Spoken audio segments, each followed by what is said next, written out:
নমস্কার বন্ধুরা, আমি শ্রাবণী। আমি চলে এসেছি আরও একটি রেসিপি নিয়ে। চলো রেসিপিটি তাহলে একবার দেখে নিই। আজকের রেসিপি নিরামিষ বাঁধাকপির তরকারি।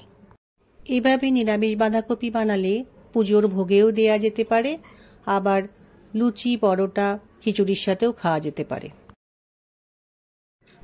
ভিডিওটি প্রথম থেকে শেষ পর্যন্ত দেখার অনুরোধ রইল। রান্নাটি বানানোর জন্য আমি একটি বাঁধাকপি নিয়েছি। বাঁধাকপিকে কেটে নিয়ে ভালো করে ধুয়ে পরিষ্কার করে নিয়েছি। এবার আমি এই বাঁধাকপির তরকারিটা বানিয়ে নেওয়ার জন্য কড়াইয়ে সর্ষের তেল গরম করতে দিয়েছি। সর্ষের তেল একটু গরম হয়ে যাওয়ার পর আমি একটু গোটা জিরে ফোড়ন দিলাম। জিরেটা খুব সুন্দর করে ভাজা হচ্ছে, এই সময় একটা শুকনো লঙ্কা ফোড়নে দিলাম। এরপর তেলের মধ্যে একটা দারচিনি স্টিক দিয়ে দিলাম, একটা গোটা তেজপাতা ফোড়নে দিলাম। ফোড়নটা খুব ভালোভাবে ভাজা হয়ে গেছে। এই সময় বাঁধাকপির স্বাদ আরও ভালো করার জন্য একটু হিং ফোড়নে দিয়ে দিলাম। হিংটা অল্প ভাজা হয়ে গেছে। এই সময় কেটে রাখা আলু আমি তেলের মধ্যে দিয়ে দিলাম। আলুগুলোকে একটু সময় একটু ভালোভাবে ভেজে নিতে হবে।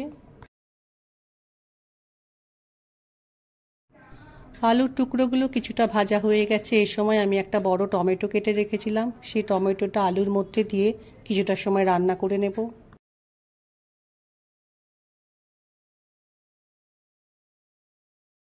কিছুটা সময় রান্না করে নেওয়ার পর একটু আদা গ্রেট করে রেখেছিলাম, সেটা আলুর মধ্যে দিলাম। রান্নার মধ্যে আদা দেওয়ার পর খুব ভালো করে সেটা রান্নার সাথে মিশিয়ে নেব। এবার আমি কিছু মশলা দিয়ে নেব।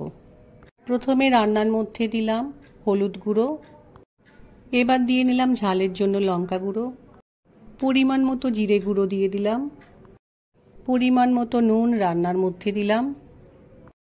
এবার একটা খুন্তির সাহায্যে আলুর সাথে সমস্ত মশলা ভালো করে মিশিয়ে নিতে হবে। মশলাটা কষাতে কষাতে খুব সুন্দর একটা কালার এসছে।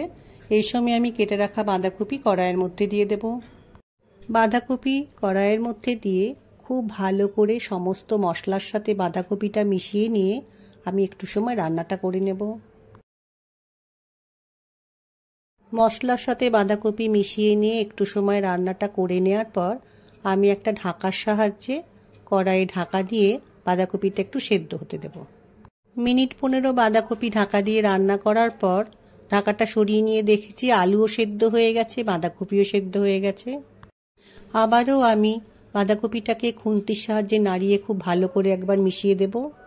তরকারির মধ্যে এবার পরিমাণ মতো চিনি দিলাম, কিছুটা গরম মশলার গুঁড়ো দিয়ে দিলাম। এবার চিনি ও গরম মশলা গুঁড়োকে ভালো করে বাঁধাকপির সাথে মিশিয়ে নিয়ে গ্যাসের ফ্লেমকে লো করে রেখে আমি আর একটু সময় রান্নাটা করে নেব।